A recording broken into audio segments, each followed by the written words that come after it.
तो प्यारे बच्चों, आज हम सभी विज्ञान विषय में इकाई 8 जीवों में श्वसन इसको अध्ययन करेंगे और इसमें हम लोग 3 टॉपिक को पढ़ेंगे। पहला है श्वसन, श्वसन की आवश्यकता और श्वसन की प्रक्रिया। ठीक है, ये 3 टॉपिक हम लोग आज अध्ययन करेंगे। तो सबसे पहले टॉपिक को हम लोग देखते हैं कि श्वसन क्या होता है। ठीक है, श्वसन किसे कहते हैं। देखिए, हम सभी जो है कभी कभी जब तेज दौड़ते हैं तो क्या होता है,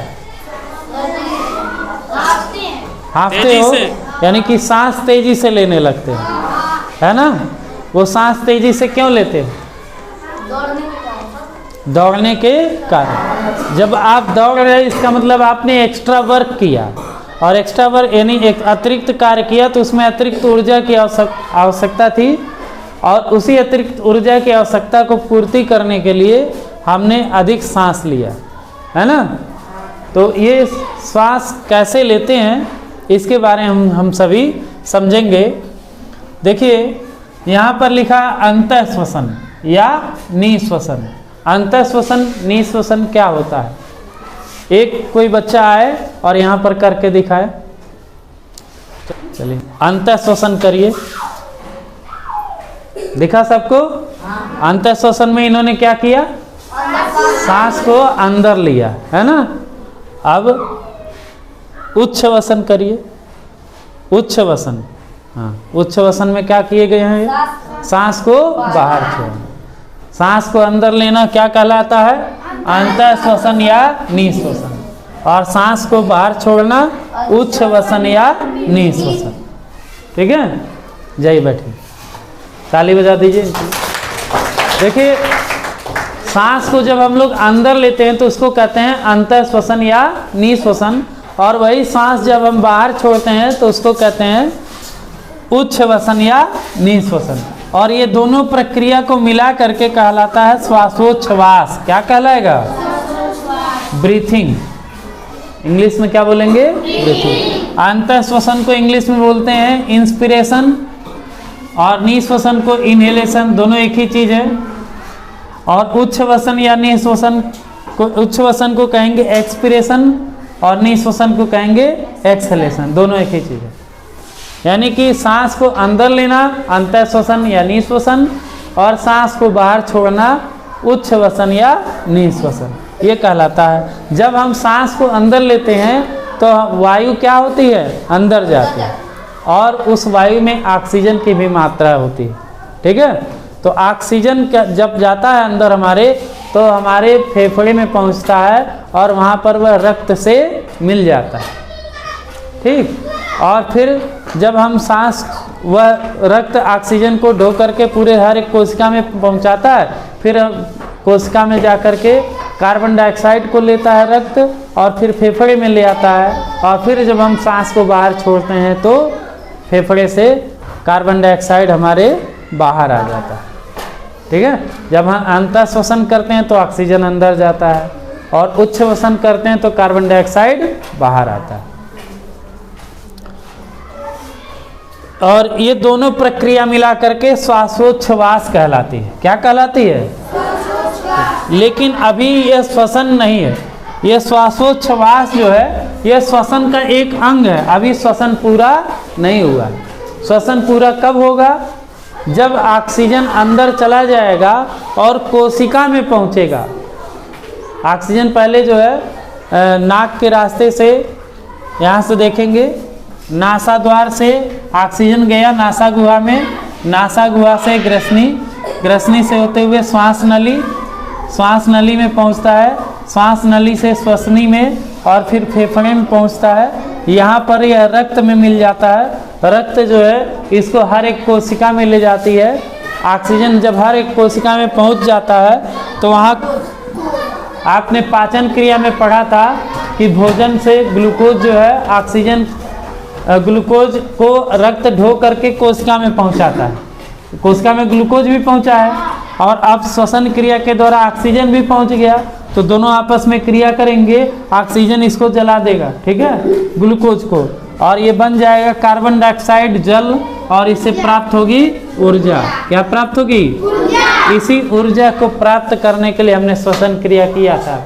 यही ऊर्जा हम अपने कार्यों में कर लेंगे। कौन कौन से कार्य? जैसे दौड़ रहे हैं, बैठ रहे हैं, तब भी हमें कुछ न कुछ ऊर्जा की आवश्यकता होगी। यदि हमें ऊर्जा न पड़े तो मिले तो हमारा शरीर से ठीक से कार्य नहीं कर पाएगा। ठीक है, तो ऊर्जा की आवश्यकता को पूर्ति करने के लिए हमें श्वसन क्रिया करनी पड़ती है। समझ में आया? श्वसन की आवश्यकता क्यों है? ऊर्जा की आवश्यकता को पूरा करने के लिए हमें श्वसन करना पड़ता है। ठीक है, तो ये श्वसन होता है। इसमें क्या होगा? ग्लूकोज ऑक्सीजन से क्रिया करेगा, कार्बन डाइऑक्साइड, जल और ऊर्जा बनेगा। तो दो चीज़ें हमने समझ लिया, श्वसन क्या होता है और श्वसन की आवश्यकता क्यों होती है। श्वसन क्या है? सांस को अंदर लेना, फिर सांस को बाहर छोड़ना, और इस बीच जो सांस अंदर जा रहा है यानी उसमें ऑक्सीजन जा रहा है, वो ऑक्सीजन ग्लूकोज को जलाएगा, कार्बन डाइऑक्साइड, जल और ऊर्जा बनेगा। फिर ये कार्बन डाइऑक्साइड ब्लड लेकर के आएगा फेफड़े में, और फेफड़े से फिर नाक के द्वारा ये बाहर आएगा, यानी कि बाहर जब आते हैं तो कार्बन डाइऑक्साइड छूटता है। इस पूरी क्रिया को श्वसन कहेंगे। क्या कहेंगे? इस पूरी क्रिया को श्वसन। श्वासोच्छ्वास उसका एक भाग है। ठीक है, अब हम देखते हैं श्वसन की प्रक्रिया कैसे होती है। श्वसन की प्रक्रिया कैसे? यहाँ पर मनुष्य का श्वसन तंत्र का चित्र बना हुआ है। आप इसमें देख सकते हैं कि ये श्वसन तंत्र में 5 हिस्से होते हैं। कितने हिस्से होते हैं? 5। कौन से? नंबर 1 देखिए लिखा हुआ, नंबरिंग हमने कर दिया। नासाद्वार। नंबर 1 क्या है? नंबर 2 नासा गुहा, इसको अंग्रेजी में नसल कैविटी भी बोलते हैं, और नासाद्वार को अंग्रेजी में नॉस्ट्रिल बोलते हैं। ठीक है। नंबर 3 है ग्रसनी। क्या होता है? ग्रसनी, इसको इंग्लिश में फेरिंग्स बोलते हैं। और नंबर 4 होता है श्वास नली, इसको इंग्लिश में ट्रैकिया बोलते हैं। और नंबर 5 आएगा फेफड़ा। फेफड़े में इसको इंग्लिश में लंग्स बोलते हैं, LUNGS, लंग्स। लंग्स माने फेफड़े। ठीक है, तो ये जो कैसे होता है? नासाद्वार तो सबको दिखाई दे रहा है, ये जो 2 छिद्र हैं, ठीक है, ये क्या कहलाएंगे? नासाद्वार। इसी के रास्ते वायु अंदर प्रवेश करता है। ठीक, इसके बाद हम आते हैं नासा गुहा में। नासा गुहा जो ये खाली स्थान है इसके अंदर, नाक के अंदर, वो क्या कहलाएगा? नासा गुहा। इसमें बाल होते हैं, नाक के बाल होता है ना अंदर, वो बाल होता है, और श्लेष्म ग्रंथियां होती हैं। श्लेष्म ग्रंथियों से एक श्लेष्म निकलता है, श्लेष्म पदार्थ निकलता है। यह पदार्थ चिपचिपा सा होता है, चिपचिपा रहेगा और लसदार रहेगा। ये कार्य क्या करता है? जब हम सांस को अंदर लेते हैं तो ये चिपचिपा पदार्थ जो वायु में हानिकारक जीवाणु होते हैं और उसमें धूल के कण होते हैं उपस्थित, इसको नाक छान लेता है और इसको चिपका लेता है यहीं पर। इसको हमारे नाक में अंदर प्रवेश नहीं करने देता, यानी यहाँ तक ग्रसनी तक नहीं आने देता। ठीक है, यहीं पर ये सारे धूल के कण और हानिकारक जीवाणु रह जाते हैं, और शुद्ध वायु हमारे श्वास नली और ग्रसनी तक पहुँचते हैं। तो नासा द्वार का काम वायु को प्रवेश देना, और नासा गुहा का कार्य क्या हो गया? वायु को छानना, उसको शुद्ध करना, है ना। जो भी हानिकारक जीवाणु होंगे और धूल के कण होंगे उसको चिपका करके यहाँ पर रोक लेना। इसके बाद आता है वायु प्रवेश करता है ग्रसनी में। ग्रसनी, और इसके बाद आता है श्वास नली में। यहाँ पर एक बीच में कंठ होता है। क्या होता है? इसको इंग्लिश में लैरिंग्स बोलते हैं। जब हम बोलते हैं तो आवाज़ किससे बनता है? हवा से। अगर वायु न रहे तो ध्वनि उत्पन्न नहीं होगा। हारमोनियम देखो आप लोग, हारमोनियम बजाते हैं तो उसमें हवा भरना पड़ता है ना। बांसुरी देखे हो, बांसुरी भी बजाने के लिए क्या करना पड़ता है? फूंकना पड़ता है, यानी वो जो ध्वनि उत्पन्न होती है वो हवा से उत्पन्न होती है। और अगर वायु न रहे तो ध्वनि एक स्थान से दूसरे स्थान पर प्रसारित नहीं हो पाएगी। अभी ये कमरा है, कमरे को बंद करके हम बोलेंगे तो यहाँ से वायु आवाज़ जो है बाहर नहीं जा पाएगा। क्यों? क्योंकि हवा का मार्ग नहीं है ना, बहुत कम सुनाई देगा। लेकिन कमरे खोल दीजिए तो आवाज़ बाहर जाएगा। तो ऐसे ही लैरिंग्स, जब हवा इससे गुजरता है तो यहाँ पर एक पत्ती होती है, ठीक है। ये पत्ती जो है इस वाइब्रेट करता है और उसी से ध्वनि बनता है। जैसे हारमोनियम को दबाते हैं तो उसमें कंपन होता है, उससे ध्वनि बनता है। वैसे ही यहाँ पर लैरिंग्स यानी कंठ में भी एक स्वर यंत्र जिसको कह सकते हो वो होता है, उससे ध्वनि बनता है। और इसके ऊपर एक होता है एपिग्लोटिस। क्या होता है? ढक्कन नुमा रहता है। जब हम भोजन को खाते हैं, निगलते हैं, तो ये एपिग्लोटिस इस श्वास नली को बंद कर देता है, ठीक है, जिससे भोजन के कण हमारे इस श्वास नली में ना जाने पाए। ठीक, तो ग्रसनी हो गया। अब इसके बाद आता है श्वास नली। श्वास नली एक पाइप की तरह होता है ऐसे, ये देखिए यही है श्वास नली। और इस श्वास नली से वायु जो है आती है और इसमें एक उपास्थि वलय होता है, सी आकार के छल्ले कह सकते हो, जो इसको चिपकने से रोकता है। ऐसे पाइप की तरह रहेगा ये, इसको चिपकने से क्या करेगा? ये रोकेगा, इसको आपस में सटने नहीं देगा और वायु इसमें आसानी से प्रवेश कर जाएगी।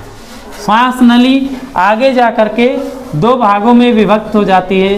एक यहाँ एक फेफड़े में आएगा और एक दूसरे फेफड़े में जाएगा। दो फेफड़े होते हैं हमारे पास। एक ऐसे अगर खड़े हो तो ये जो है बायां फेफड़ा इधर वाला, और इधर वाला क्या होगा? दायां। तो ये बायां फेफड़ा है और ये वाला दायां फेफड़ा है। तो ये श्वसनी, यहाँ से श्वास नली दो भागों में बंटती है, जिसको हम कहते हैं श्वसनी या प्राइमरी ब्रोंकस। अंग्रेजी में क्या बोलेंगे? Primary bronchus. और ये श्वसनी आगे जा करके फिर कई शाखाओं में विभक्त हो जाती है। देखिए यहाँ पर कई शाखाएं इसकी बन गई हैं, है ना। इन कई शाखाओं को बोलते हैं श्वसनिका। क्या बोलेंगे? श्वसनिका, यानी कि ब्रोंकाई। और ये हवा वायु यहाँ से दोनों फेफड़े में प्रवेश करेगी श्वसनी द्वारा। एक इस फेफड़े में बैठ जाती है, इस फेफड़े में चली जाती है, फिर श्वसनिका में वायु पहुँचती है। और इसके बाद ये बल्ब की तरह जो आप आकृति देख रहे हो, गोल गोल गुंबद के आकार की, ठीक है, इसको कहते हैं हम कूपिका कोश। क्या बोलेंगे? इंग्लिश में इसको एल्वियोलाई बोलते हैं, एल्वियोलाई, ठीक है। ये इसी एल्वियोलाई में जो रक्त होता है वो जालिका नुमा ऐसे फैला रहता है। यहीं पर जब वायु पहुंचता है तो इसमें से जो ऑक्सीजन होता है वो रक्त में जाकर के मिल जाता है, ठीक है। और फिर रक्त जो है, इसको रक्त यहाँ से हृदय में पहुँचता है और हृदय उसको पंप करके शरीर के विभिन्न कोशिकाओं में भेजती है, ठीक है। तो सांस आपने देखा वायु किस प्रकार से नासाद्वार से नासागुहा से ग्रसनी से श्वास नली से श्वसनी से श्वसनिका में, और उसके बाद कूपिका कोश में जाता है। वहाँ से यह रक्त में मिल जाता है और रक्त फिर वहाँ से हृदय में पहुँचता है। हृदय उसको धक्का देती है रक्त को, और फिर रक्त सारे कोशिकाओं में हमारे शरीर के पहुँच जाता है। जब कोशिकाओं में पहुंचता है तो वहाँ ग्लूकोज पहले से रहता है, वह ऑक्सीजन इस ग्लूकोज को तोड़ता है और कार्बन डाइऑक्साइड जल और ऊर्जा बनाता है। ऊर्जा हमारा कोशिका उपयोग कर लेता है कार्यों में विभिन्न प्रकार के। कार्बन डाइऑक्साइड को फिर से जो है वही जो रक्त है फिर से लेते आता है, और जल जो है उसको भी ले आता है, और जल फिर उत्सर्जन क्रिया के द्वारा, जैसे पसीना वगैरह निकला या मूत्र के द्वारा, हम इस जल को बाहर कर देते हैं। और कार्बन डाइऑक्साइड जब हम सांस को बाहर छोड़ते हैं तो कार्बन डाइऑक्साइड भी बाहर चला जाता है। कुल कार्य हम किसके लिए किए हैं? इसी ऊर्जा को प्राप्त करने के लिए, ठीक है। इसी ऊर्जा को प्राप्त करने के लिए हमने ये पूरा श्वसन की क्रिया की है, ठीक। और इस ऊर्जा का प्रयोग हम जो है अपने कार्यों को करने के लिए करते हैं, वृद्धि करने के लिए करते हैं, इसी में हम सब ये करते हैं। यही है मनुष्य का श्वसन तंत्र, इसको आप लोग बना लेंगे। ठीक, इसमें एक चीज़ और, श्वसन दर क्या होता है। जब हम सांस लेते हैं, 1 मिनट में हम जितनी बार सांस लेते हैं उसी को क्या कहते हैं, श्वसन दर। 1 मिनट में जितनी बार कोई व्यक्ति सांस ले रहा है उसी को श्वसन दर कहेंगे। आप नॉर्मली अगर बैठे हो, आराम की अवस्था में बैठे हो, तो आप 15 से 18 बार सांस लोगे। एक स्वस्थ व्यक्ति 15 से 18 बार सांस लेता है। और अगर आप दौड़ करके आए हो या कोई कार्य कर रहे हो, जो श्रमिक होते हैं उनको जो है उनके सांस लेने की दर क्या होती है, 25 बार 1 मिनट में। ठीक है, यहाँ तक जा सकता है आपके सांस लेने की दर। अगर इससे घट रहा है तो फिर दिक्कत है, बढ़ जाए तब भी दिक्कत है ना।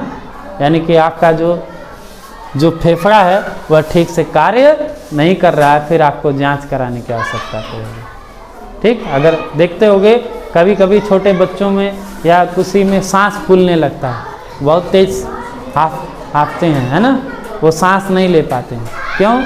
क्योंकि यहाँ पे फेफड़ा उनका कार्य सही से नहीं कर पाता है। जब सर्दियों में बच्चों को जगड़न हो जाता है तो ये वायु पूरी यहाँ तक पहुँच नहीं पाती, तो उनको ऑक्सीजन जो है ब्लड में नहीं सप्लाई हो पाता है। इसलिए इस जकड़न को हटाने के लिए फिर कुछ भाप दिया जाता है बच्चों को, है ना। वो भाप यहाँ से होते हुए ठीक सीधे फेफड़े में पहुँच जाता है।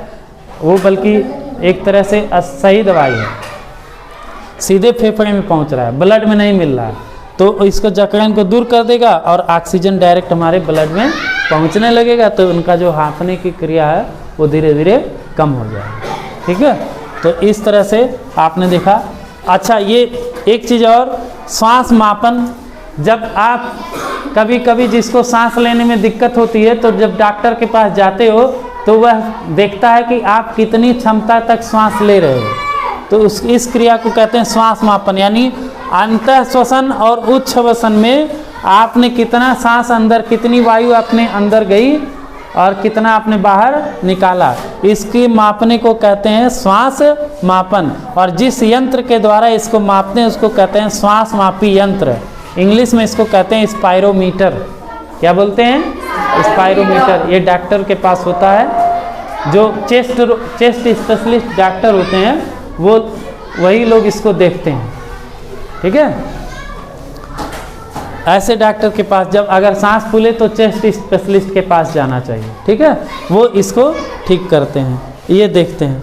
अब ये जो चित्र है इसमें आपने देखा कि यहाँ ये हड्डी दिखाई दे रही है ना, अस्थि है, ये इसको पसलियाँ बोलते हैं। क्या बोलते हैं? ये हमारे इस फेफड़े की सुरक्षा करती है। फेफड़ा एक नाजुक अंग है ना, इसको अगर चोट लग जाएगा तो ये जल्दी सही नहीं होगा, इसलिए इसकी सुरक्षा के लिए यहाँ पर कुछ पसलियाँ होती हैं जिनको जो इसकी सुरक्षा करती हैं। उसी के अंदर ये फेफड़ा पैक रहता है।